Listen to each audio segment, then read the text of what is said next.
भारतीय जनता पक्षासोबत गेलेले अजितदादा पवार आणि याच अजितदादा पवारांच्या एका व्हिडिओने आता भारतीय जनता पक्षाची पोलखोल केलेली आहे। मित्रांनो, त्याचबरोबर अजितदादा पवार यांच्यावरचा जनतेचा विश्वास आता संपूर्णतः कमी होताना दिसत आहे।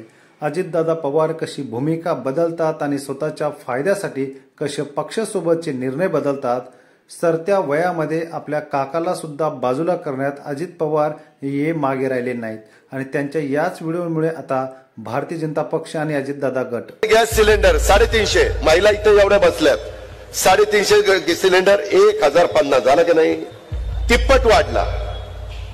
कसं आता स्वयंपाक करताना कसं बरं वाटतंय का?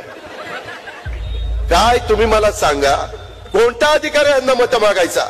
भाजप सोबत गेल्यानंतर त्यांच्या भूमिकेचा एक व्हिडिओ सध्या तो सुद्धा सोशल मीडियावरती व्हायरल होतोय, तो पण आपण एकदा नक्की बघा। मी खरोखरीच सांगतो, मी स्पष्ट बोलणारा कार्यकर्ता आहे। आता तरी देशामध्ये नरेंद्र मोदींच्या शिवाय पंतप्रधान पदाचा योग्य उमेदवार पाहायला मिळत नाही। त्याच्या संदर्भात वेळोवेळी गॅस सिलेंडरच्या किमती कमी करण्याचा प्रयत्न त्या ठिकाणी झाला।